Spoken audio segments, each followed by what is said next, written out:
There comes a time in every one bro's life when one must rid themselves of the oppressive garb, promising to bolster your resilience, yet only weighing you down.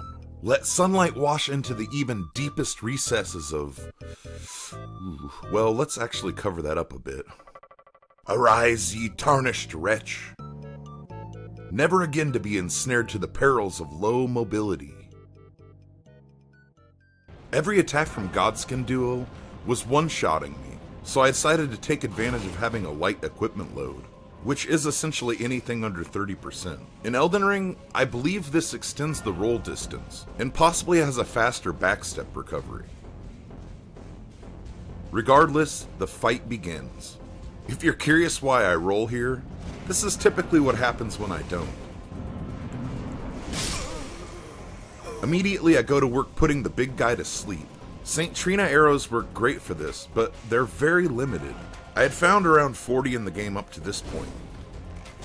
With the noble asleep, I go to town on the other Godskin, breaking his posture and going for the critical attacks.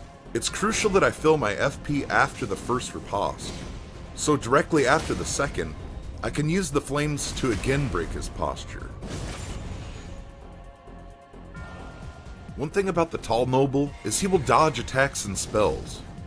I found, however, after he attacks, he's much less likely to dodge the flames, especially if he's still in recovery. Occasionally he will still attempt to dodge, but he doesn't avoid the hit. If I do everything just right, I'm able to keep either of them from using their second phase offenses. When executed correctly, I can vanquish the tall Godskin and take a cheap shot at the sleeping giant.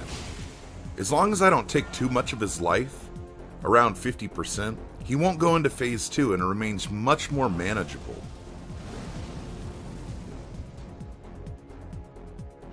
Until he resurrects his buddy, this is just evading. If I use the arrows now, his counterpart won't return until he wakes up, so I keep my distance and try to bait his fire. Eventually he will cast this spell, resurrecting the other Godskin. This is my chance to again sleep the giant Godskin. Every time it seems to take another additional arrow. Now the process repeats. My strategy here is to mainly damage the tall Godskin and sleep the giant. Not only does the giant sleep longer, I fucking hate his roll attack. Earlier I mentioned a limited amount of sleeping arrows. Although I may have made this look easy, in fact I died repeatedly. So yes, I did save scum to avoid running dry on arrows. Had that happened, this fight may have been beyond my reach. So yes, I'm a little scummy perhaps, so sue me. Again, I'm a little blown away by the flames of the red mane. It's really been the glue that's held this no-level run together. My bread and butter, so to speak. Being able to posture break a boss in 2 hits, at level 1, is kinda nutty. So the fight continues in much the same way. Steal another cheap shock to wake the giant.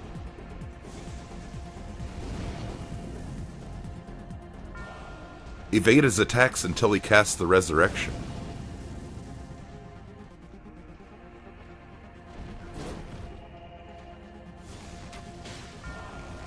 Put him back to sleep.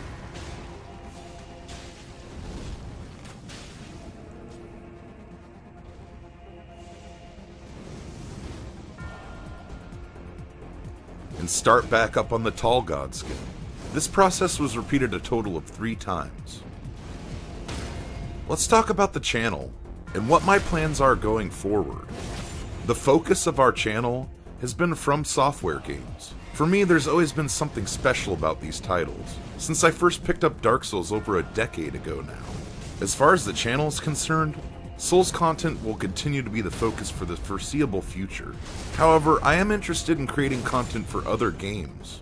These will definitely include Souls-like games. A good example is Wo Long. I'd like to branch out a bit and do videos I'm excited and passionate about. I'll keep pushing myself to make better and more frequent videos, and you guys keep pushing those sub and like buttons. Deal?